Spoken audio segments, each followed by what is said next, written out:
La ville bouge, se transforme. En 30 ans, Nantes a profondément changé. Le plan de sauvegarde et de mise en valeur nantais, le PSMV, doit aussi évoluer. Ce document est très important. Il fixe les règles d'urbanisme applicables en secteur sauvegardé. Son objectif est tout à la fois de protéger, de mettre en valeur le centre historique et de faire en sorte que celui-ci reste habité, actif, accessible et attractif pour les habitants comme pour les visiteurs.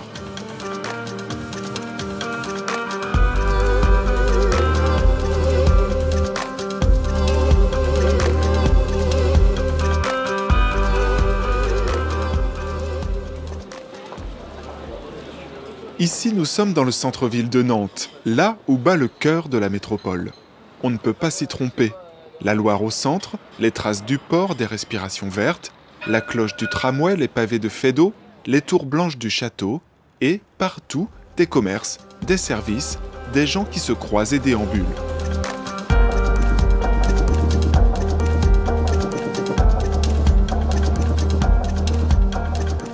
Le cœur de Nantes s'est construit par strates au fil des siècles, s'adaptant chaque fois aux usages de l'époque et à une population croissante. Il a tout connu, construction, extension, comblement, destruction. Il a su chaque fois se renouveler, se transformer. La période actuelle ne fait pas exception. Construction de logements neufs, amélioration de l'habitat ancien, développement de l'activité commerciale, aménagement des espaces publics, mise en valeur du patrimoine, modification des conditions de déplacement, développement de l'offre touristique. Avec le projet Cœur de Nantes 2015, de nombreux programmes sont réalisés ou engagés pour construire un cœur d'agglomération à l'échelle d'une métropole européenne. Il s'agit de faire en sorte que ce centre-ville soit à l'image d'une agglomération qui se développe, qui accueille de plus en plus d'habitants, de salariés, mais également de plus en plus de touristes qui viennent visiter notre ville l'espace d'une journée ou d'un week-end. Et notre objectif, c'est de faire en sorte que ce centre-ville soit vraiment le cœur de toute l'agglomération, qu'il puisse s'élargir, qu'il puisse offrir des espaces publics de qualité, des commerces, être un lieu de shopping, mais également un lieu de promenade, de rencontre, de culture. On puisse avoir des animations, voir des amis et tout simplement se balader dans un cadre agréable.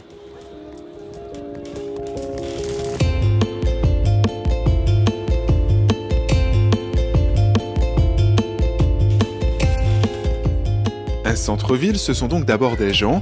28 000 habitants vivent ici, jeunes et moins jeunes, familles aisées ou plus modestes, étudiants et retraités. Un centre-ville, ce sont aussi de grandes et petites enseignes. 2000 commerces participent au dynamisme du cœur de Nantes, une offre appelée à se développer.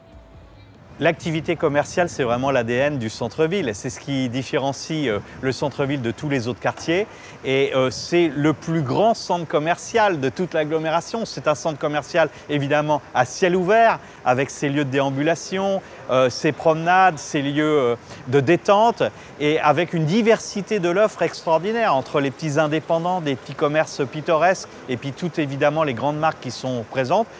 Tout notre objectif, c'est de densifier l'offre commerciale, c'est d'offrir de nouvelles opportunités pour venir s'installer en centre-ville, et c'est surtout de créer les conditions d'un shopping qui soit plaisant, dans un cadre agréable.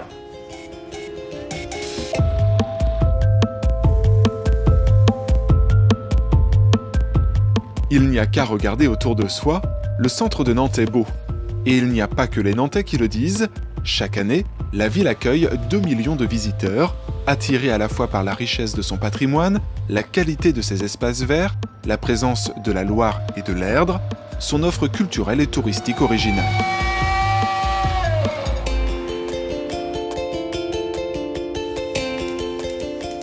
Depuis la réouverture du château des Ducs de Bretagne en 2007, Nantes assume son ambition en matière de rayonnement artistique et de culture pour tous.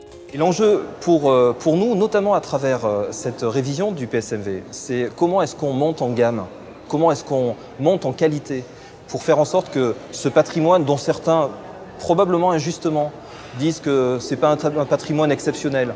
Peut-être que ce n'est pas un patrimoine exceptionnel au regard d'autres villes, mais c'est un patrimoine auquel les Nantais sont particulièrement attachés. Et pour cette raison-là, on considère que c'est le plus beau du monde.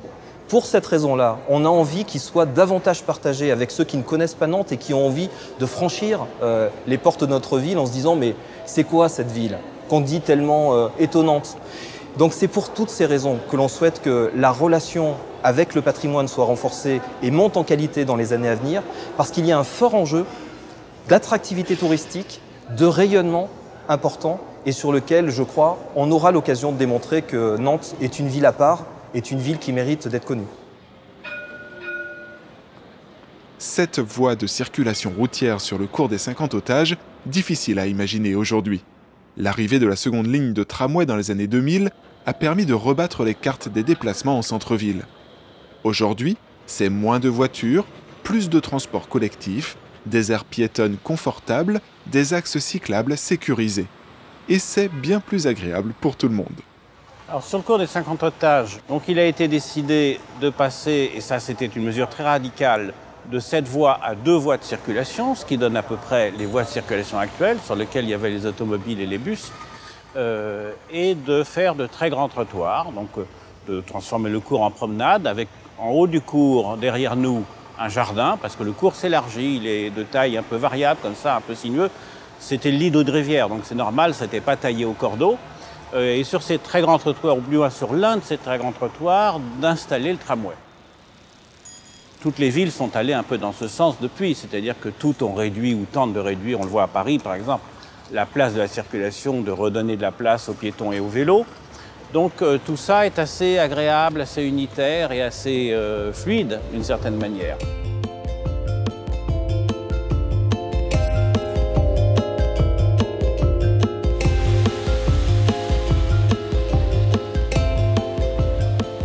Le projet urbain est bien engagé, mais pas question de s'arrêter en si bon chemin. Pour devenir demain le cœur d'une vraie métropole européenne, le centre-ville s'élargit, repousse ses limites de la gare à la Loire jusqu'à Chantenay et renforce son offre commerciale.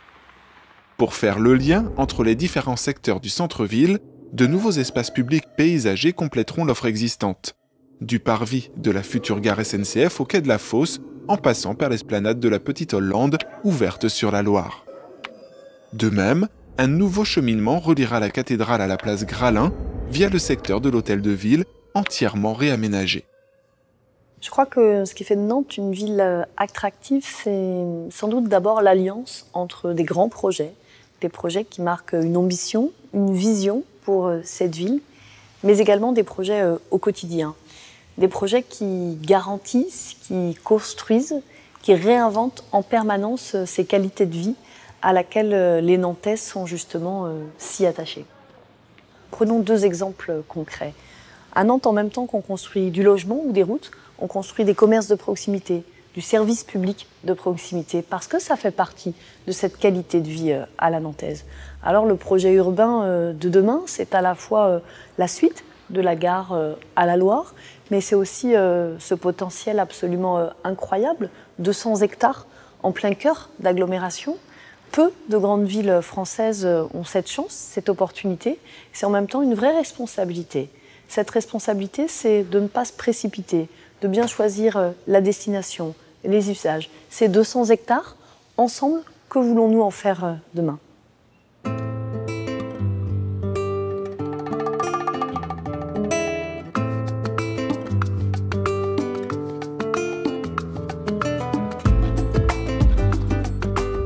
Sous nos pieds ou à l'air libre, le patrimoine est partout à Nantes. Mais qu'appelle-t-on le patrimoine? Pourquoi le protéger? Et dans quelles limites? Révélateur de l'identité de la ville, il nous aide à mieux comprendre tous les pans de l'histoire de Nantes. Ce qui est en jeu dans le secteur sauvegardé, c'est de préserver et de valoriser l'identité de Nantes. Pourquoi cette ville est-elle ce qu'elle est devenue aujourd'hui? Comment?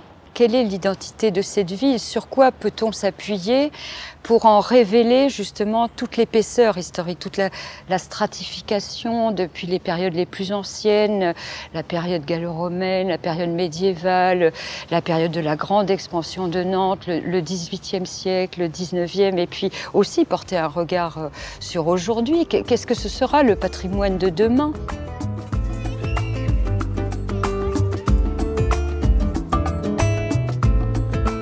Ici, dans le cœur historique de Nantes, se concentre l'essence même du patrimoine nantais. La porte Saint-Pierre, le château des Ducs, un ensemble de façades 18e, les rues du Bouffay, ce patrimoine a fait l'objet de restaurations remarquables depuis 40 ans. À l'origine de ces restaurations, le plan de sauvegarde et de mise en valeur, le PSMV. Ce document d'urbanisme réglementaire permet d'identifier les patrimoines à protéger et à mettre en valeur sur chacune des parcelles du secteur sauvegardé. Pour mettre en œuvre le projet urbain, Nantes, Nantes Métropole et l'État, via la Direction régionale des affaires culturelles, ont demandé la révision du PSMV. D'abord, ce qu'il faut avoir à l'esprit, c'est que c'est un document qui s'est engagé dans la continuité des décisions des lois Malraux et donc est en gestation, en constitution depuis le début des années 70 et qui a été applicable dans le courant des années 80.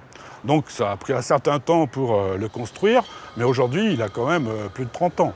Mais depuis 30 ans, je dirais, l'environnement global a changé, à la fois dans la manière de regarder la ville. Par exemple, parlons des architectures, le premier document avait surtout forcé sur la protection des immeubles 17e, 18e.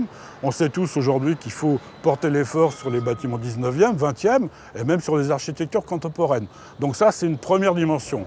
La deuxième, c'est qu'on a aussi un environnement politique qui a changé. Nantes, c'est le cœur d'une métropole, il y a une dimension métropolitaine. Donc il y a une adéquation qu'il faut construire entre ce document qui a une certaine ancienneté et puis les dessins politiques d'aujourd'hui.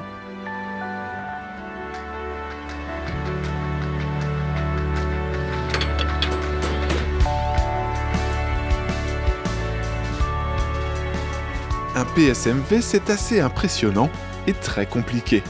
De compétence d'État, sa révision prend souvent plusieurs années. Elle fait l'objet d'un travail à plusieurs mains, la Direction régionale des affaires culturelles bien sûr, mais aussi les collectivités territoriales, les architectes et les urbanistes.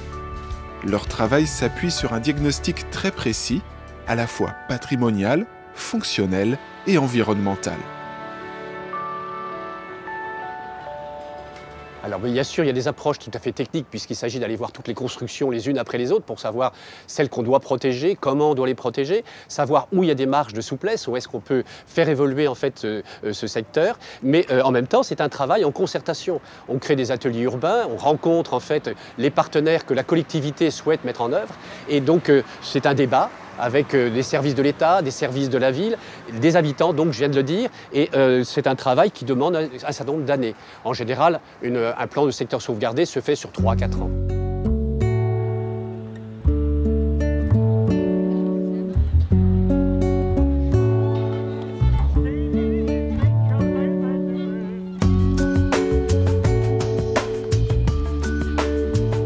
La mise en révision du PSMV relève d'une mission d'État.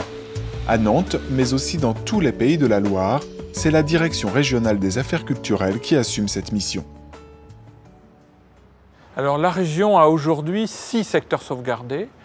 Nantes, Guérande, Château-Gontier, Le Mans, Saumur et Fontenay. Par rapport à l'ensemble français où il y a 101, je crois, secteurs sauvegardés, vous voyez la région est bien, tient une bonne place. Et on peut dire aussi que la surface est importante pour les secteurs sauvegardés puisqu'il y a environ 6000 hectares en France de secteurs sauvegardés et en région, la surface atteint 370 hectares, dont 126 à Nantes. Je crois que ce qui est important à souligner dans l'exercice, et c'est ça le sens du secteur sauvegardé, c'est que c'est un secteur où la ville se retrouve humaine et où le patrimoine est mis au service des habitants. Sur le terrain, c'est l'architecte des bâtiments de France qui assure le suivi du secteur sauvegardé de Nantes. Qu'il s'agisse de la forme urbaine dans son ensemble ou de tout ce qui compose le tissu urbain, il émet des avis réglementaires, à la fois pour protéger le patrimoine et pour permettre l'évolution de la ville. L'architecte des bâtiments de France a pour mission essentielle, au-delà de la vérification réglementaire, d'avoir toujours en tête la dynamique que porte le PSMV, le projet, les objectifs. Et donc, il essaie de faire en sorte de considérer que chaque demande de travaux, quelle que soit son échelle ou son importance, doit permettre de participer à cette dynamique qui est portée par le secteur sauvegardé, quelle que soit son échelle, de façon très modeste ou de façon plus déterminante. C'est une manière finalement de continuer de construire la ville, mais dans une dynamique, dans un sens qui est inscrit en fait dans l'écriture du plan de sauvegarde et de mise en valeur. Ce qui est tout à fait passionnant, c'est de pouvoir quelque part démontrer que loin d'opposer le patrimoine à l'évolution nécessaire de la ville et de la vie, il y a une relation qui est très très forte entre les deux, puisque un patrimoine qui n'est pas habité est un patrimoine qui meurt.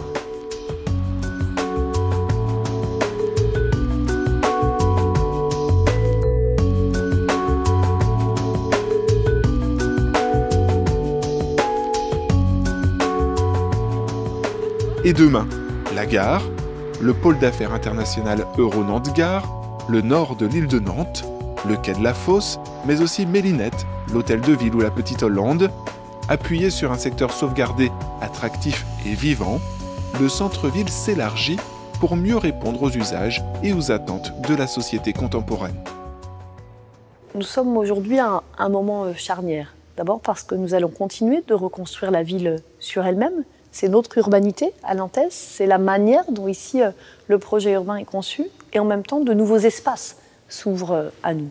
Ce qu'on appelle aujourd'hui la phase 2 du projet Île de Nantes viendra marquer cette nouvelle étape. Et puis des questions sont d'ores et déjà aujourd'hui posées, du devenir du site actuel de l'hôpital jusqu'à la Petite Hollande.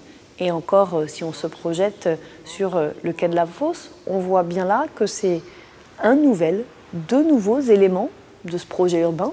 Tout cela est un puzzle, mais un puzzle qui s'assemble, qui prend du sens, qui est porté par une cohérence, une vision. C'est cela le projet passionnant qui est devant nous aujourd'hui.